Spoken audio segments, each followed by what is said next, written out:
tahu itu adalah balok induk. Kalau balok anak kalian bisa pakai batasan ini. Misalnya perletakan sederhana. Yang disebut perletakan sederhana kan kalian tahu tadi, misalnya kalian punya sendi ini disebut perletakan sederhana. Lalu menerus satu sisi. Kalau perletakan sederhana, akhirnya kalian bisa pakai L16. Berarti bentang ini L per 16 itu kalian nanti dapat ininya. Oke. Lalu menerus satu sisi itu misalnya seperti ini. Yang menurut satu sisi itu nanti disebut menurut satu sisi ini ya. Nah nanti kalian dari kedua kondisi ini L per 16 sama L per 18,5.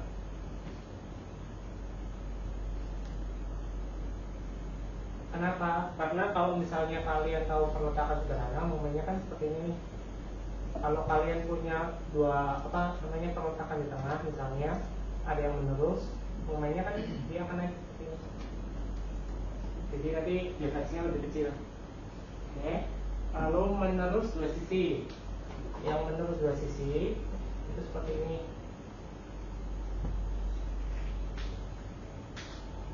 Menerus dua sisi berarti balok yang ini. Karena kedua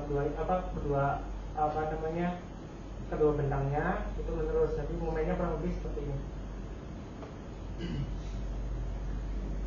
Ini nanti kalian bisa pakai L per 21. Terus ada juga cantilever. Cantilever itu biasanya kita jepitin seperti ini yang kita materi di awal ya dulu. Ada namanya cantilever. Nah cantilever ini nanti kalian juga harus cek terhadap gempa ya kalau bentangnya panjang. Kalau misalnya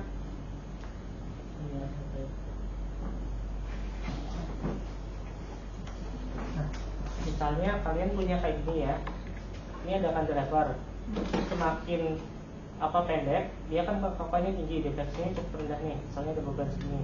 Tapi kalau kalian cantilevernya panjang, dia berat dirinya aja udah besar nih, kayak gitu, dia akan mudah ke defleksi dibanding kalau kalian bentangnya pendek-pendek. Oke, itu satu. Lalu yang kedua, kalau cantilever kalian cariin tarikan ke belakangnya, jadi balancing lock. Jadi misalnya kalian punya cantilever kayak gini, usahakan di bagian belakangnya itu ada balok buat narik. Jadi untuk ngebalance beban dari sini, untuk kita dapat momennya bisa naik ya, seperti itu. Oke, itu cantilever. Terus yang kedua, kalau kalian di daerah rawan gempa ya, cantilevernya kalian juga cek terhadap gempa vertikal. Yang dimaksud gempa vertikal itu apa? Misalnya kalian di ujung sini, itu kan udah cukup besar nih defleksinya dan sebagainya. Lalu ada pergerakan tanah, si cantilever ini kegoyang dari atas ke bawah, dia ada siklik. Kalian harus ingat kalau material itu semua punya batas statik atau kelelahan.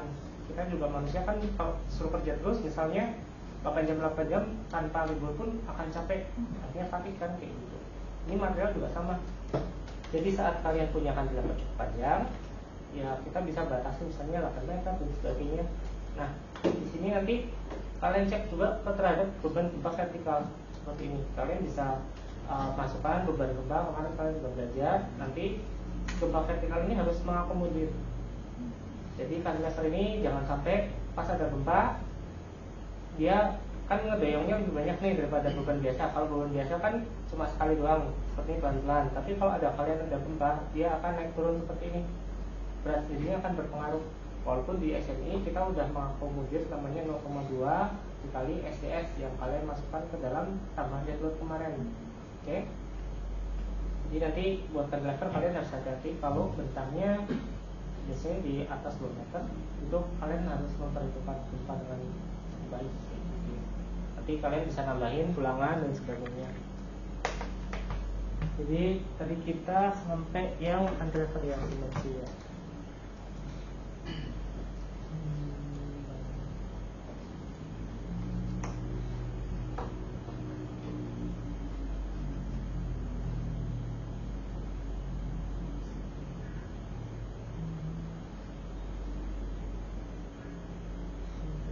Kita sampai balok ini. Lalu setelah itu kalian ada batasan limiter dan sebagainya, nanti coba dipelajarin. Lalu yang disebut balok itu kalau nilai P-nya, aksialnya itu di bawah 0,1 AG kali FC. AG adalah luasan, FC adalah tegangan. Nah, tegangan mutu dari beton kayak gitu. Kenapa dibatasi 0,1? Tujuannya agar aksialnya itu kalau kalian punya gaya aksial, nanti perilakunya kalian akan menyerupai kolom. Jadi sebenarnya balok itu seperti ini.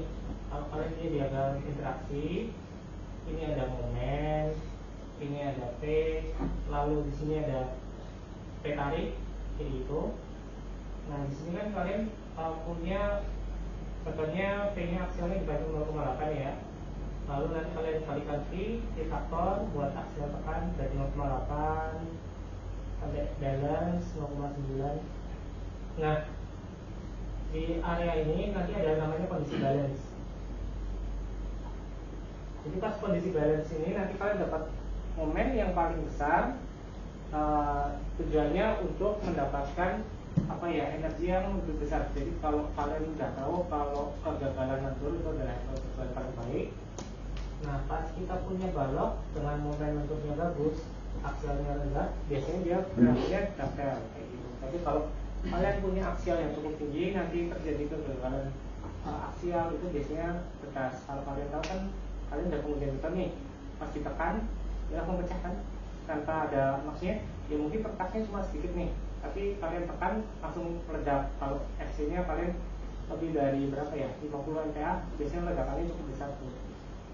Kalian udah kemudian beton ya? Pakai FC berapa kemarin? 20 nih, masih retak biasa ya, belum sampai yang meledak. Kalau nanti kalian mau coba pakai namanya silikakum, itu kalian bisa capai sampai 100 MPa. Splitting yang bagus, dicuci, kadar lumpurnya direndahin, nanti kalian bisa 100 MPa itu mudah dapatnya, 82 MPa, 100 MPa. Terus pasirnya pakai namanya pasir silikakum dan sebagainya, itu udah 100 MPa.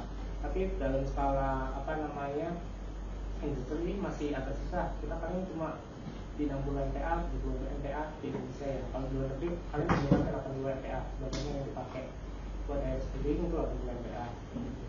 Terus kalau kayak ruko rumah tinggal paling kalian akan dibatasi 20-25 MPa gitu. Nah, nanti semakin MPa lebih besar berarti kayaknya kan kalian semakin besar. Nah kalau apa balok ini dibatasi 0,1. Jadi nanti kalian diharapkan punya momen di sini. Apalagi kalau P-nya sama dengan 0.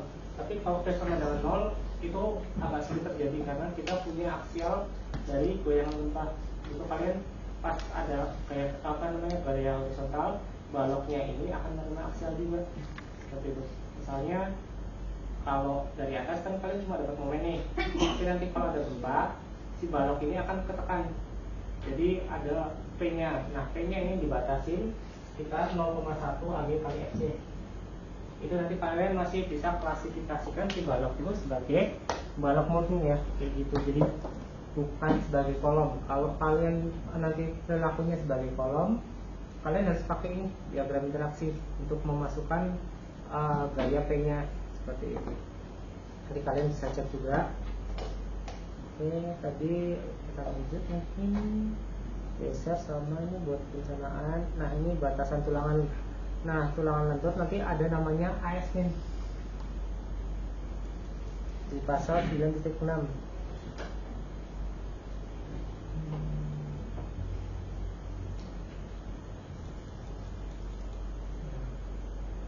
Ini nanti ada dua rumus ini yang kalian bisa cek untuk AS-nya. Si etap itu udah ngitung ini. Jadi kalian sebenarnya sudah bisa pakai, cuma nanti kalau dari saya kalian tetap cek secara manual lagi ya. Rumusnya yang pertama 0,25 dikali akar FC dikali FY, FC mutu beton, FY mutu baja tulangan, BW adalah lebar balok, D adalah tinggi efektif. Ada yang tahu nggak tinggi efektif balok itu apa? Tinggi efektif balok yang disebut tinggi efektif balok.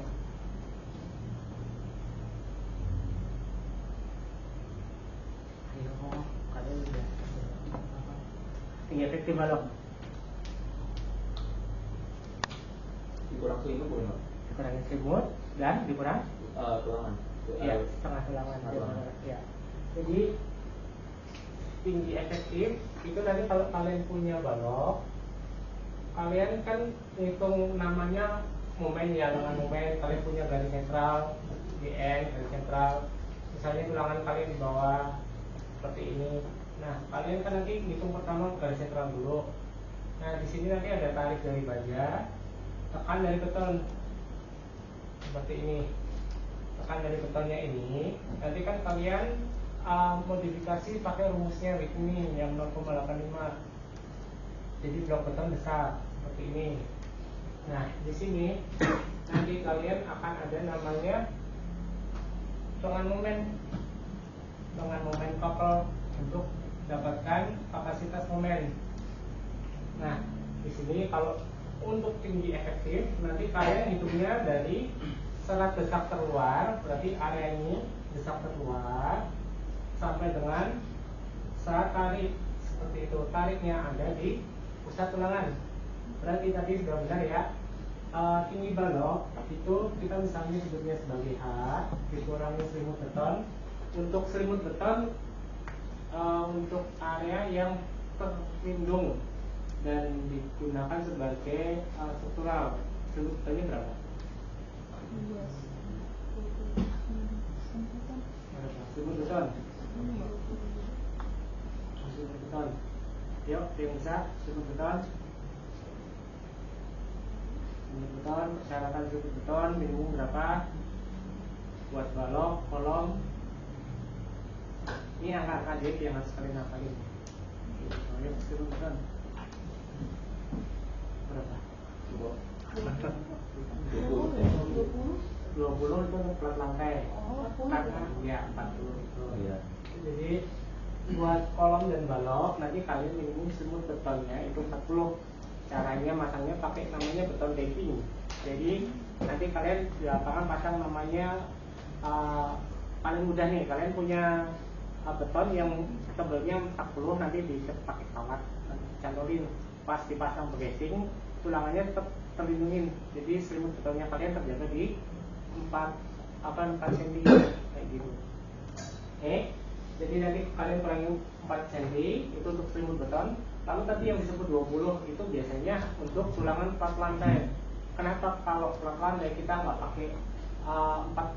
Kalau 40 habis karena tebel plat kita cuma mungkin 120 dikurangi 40 atas kurangi 40 bawah habis ya kayak gitu. Jadi biasanya plat lantai masih boleh 20 karena memang benar-benar nanti terlindung.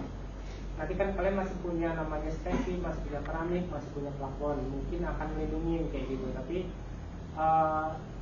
banyak kasus ya kalau udah bangunan di atas mungkin 10 tahun, 20 tahun, nanti kalau kalian lihat pada bagian tulangan bawahnya, dia kalau korosi platnya di sini akan pecah.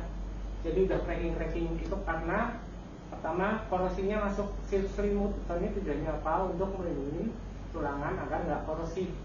Nah, kalau korosi terjadi, diameternya si tulangan ini akan membesar karena akibat katoda atau apa namanya dari si korosi itu. Akhirnya diameternya membesar, nekan selimut beton, akhirnya selimut betonnya pecah. Nah, setelah selimut beton pecah, korosinya makin menyebar, akhirnya nanti karatnya makin banyak. Nah, saat karat makin banyak, besinya itu kemakan, akhirnya bisa putus dan sebagainya, bisa jadi getas seperti itu. Makanya diusahakan buat selimut beton kalian nanti pakai 40 untuk balok dan kolom. Itu untuk bangunan normal ya. Kalau kalian nanti punya bangunan yang kena sulfat, fluida dan sebagainya, lalu di tepi pantai kena air laut dan sebagainya. Nah, besi ini musuhnya air laut ya, jadi kalian harus hati-hati sama air laut dan sebagainya. Misalnya kalian punya bangunan di tepi pantai, itu kan udaranya juga mengandung butiran-butiran air laut ya, kayak gitu. Jadi kalian harus hati-hati, bisa mudah korosi. Nanti kalian mungkin bisa jalan-jalan ke daerah misalnya Nyepi atau dekat-dekat pantai, bangunan-bangunan bagiannya akan mudah korosi kayak gitu. Dibanding kalau kalian punya bangunan di daerah sini kayak gitu ya. Nah, terus untuk selimut beton yang berhubungan dengan tanah, kalian pakai 7,5, itu ada di dalam SIP-nya. Gitu. Misalnya nanti kalian punya fondasi dan sebagainya itu pakai 7,5. Jadi kalau dari ditanya semut beton udah tahu ya berapa semut beton? Berapa? 40 untuk balok. Untuk lap lantai pakai 20. Untuk fondasi 5. Ya.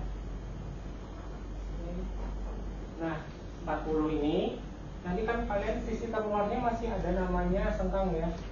Sengkangnya nanti bisa pakai sengkang 8, sengkang 10, sengkang 13. Mau pakai 16 juga kalau di harus bikin itu masih wajar pakai 16. Kalau udah 19 itu nekuknya kalian bending 90 derajat itu udah susah. Jadi biasanya kita batasin di 16, diameter 16 itu udah ekstrim ya. Jadi nanti kalian kalau udah pakai diameter 16 udah nggak bisa lagi, ya bisa besarin baloknya kayak gitu, dilebarin. Karena kita tahu kalau geser balok kan 1/6 FC kali BWD. Nah, FC sama BWD nya nanti akan berpengaruh ke bagian area lebarnya. Kalau kalian jadi gini, kalau akibat lentur kalian bisa tinggiin, tapi kalau akibat geser kalian lebarin. Kenapa? Karena kalau kalian tinggiin, baloknya kan inersianya naik, gaya yang masuk ke struktur itu akan naik. Jadi kalau OS-nya misalnya OS geser, kalian lebarin aja. Kalau OS-nya lentur, kalian boleh tinggiin. Tapi kalau kalian OS-nya geser, kalian tinggiin, makin nggak masuk lagi kayak gitu. Karena gaya yang masuk ke struktur itu makin besar. Jadi kalau misalnya case-nya seperti itu, kalian sudah tahu ya. Misalnya OS-nya lentur, kalian boleh tinggiin. Tapi kalau OS-nya geser, kalian lebarin baloknya. Untuk kolom, kalau kolom misalnya ini dimensi seperti ini, saat kalian plotting di sini itu masih aman ya. Mau sampai aksialnya dapat 0,8 PN0 itu masih boleh. Makanya kita di SNI masih udah kita kaji sekitar 0,8, nanti dikalikan 0,8 lagi, 0,85 atau 0,8. Nah itu masih dikalikan lagi. Nah saat di sini itu kalian masih aman. Tapi nanti kalau kalian sudah lewat nih, misalnya di area P faktor ini, EKAT nanti akan nunjukin ada namanya overstress gitu. Nah diagram interaksi ini berdasarkan pertama dari luasan penantang sama tulangan kayak gitu. Nah, si moment ini dapatnya dari tulangan. Kalau P ini akan lebih banyak sumbangsi dari aksial betonnya kayak gitu. Nanti kalian bisa cek si kolom itu gagalnya karena apa? Apakah karena aksial atau karena si lentur. Kalau lentur kalian boleh tambah tulangannya, tapi kalau aksial kalian perbesar dimensinya, itu satu. Nah, tapi buat si kolom itu kalian punya batasan. Untuk tulangan kolom daerah gempa itu kalian maksimum 6%. Nah, 6% ini itu sepanjang kolom itu 6%. Tapi nanti kalian kan akan ada namanya flat spacing atau sambungan lewatan tulangan. Nah, misalnya tulangannya dari bawah seperti ini misalnya tulangan ini plat lantai ya, dari bawah. Nah ini kolom, kalian kan terus ini tulangan dari atas seperti ini. Nah, pas kalian tulangannya di sini 6%, di sini 6%, ketemu 6% plus 6%, berarti di sini 12% kan? Karena ada dua tulangan yang kalian sambungin. Itu udah ngelewatin SNI. Karena batasan itu di 6% itu maksimum. Jadi kalau seperti ini, tulangan kalian akan batasi di 3%. Saat tulangan kalian ini 3%, di sini 6%. Jadi masih memenuhi kriteria SNI. Nanti kalau misalnya kalian ngecek etap, cek rasio tulangan itu kalau lebih dari 3%, kalian besarin dimensinya. Berarti dimensi kalian kurang kayak gitu. Itu paling mudah. Oke? Nah, gimana sih caranya biar kita bisa dapat langsung di bawah 3% ini? Caranya adalah seperti yang kemarin kita ajarin ya. Kalau kalian punya tegangan kan vektor A. Nah, nanti kalau kalian cari A atau penantang berarti T tegangan. Nah, kalian ambil area di sekitar sini. itu tingginya di balance itu sekitar 0,3 sampai 0,35. Ini rata-ratanya. Jadi nanti kalian boleh ambil nih tegangannya, kalian dikalikan 0,35 misalnya. Nah, P-nya kalian tahu, tegangannya kalian tahu dari FC ya. Nah, nanti kalian dapat A. A-nya nanti kalian bisa akar atau kali B kali H, nanti akan dapat dimensi. Itu cara tentuan, namanya preliminary design kayak gitu. Oke, itu balok, teks sudah, kolom juga sudah tahu. Oke, terus apa lagi ya? Geser nanti sambil jalan, karena geser sama torsi itu berhubungan ya. Kalian nanti akan ada namanya momen torsi ya. Jadi misalnya baloknya kalian kepuntir kayak gitu. Nah, saat kepuntir ini biasanya itu adalah ketebalan bekas. Kalian juga harus hindarin, karena kalau baloknya dipuntir itu yang bekerja paling banyak tuh di area selimut, namanya scale bending teori kayak gitu. Itu pasti buntir langsung pecah biasanya. Nah, nanti kalau misalnya balok kalian kena puntir, kalian harus pasang tulangan pinggang. Tulangan pinggang itu adalah tulangan yang ada di samping. Selain nanti kalian akan butuh tambahan sengkang sama tulangan longitudinal. Misalnya kalian baloknya kena torsi nih. Nah, nanti kalian pertama bisa pasang tulangan pinggang di samping ini. Karena nanti yang bekerja trajektori tegangannya itu keliling.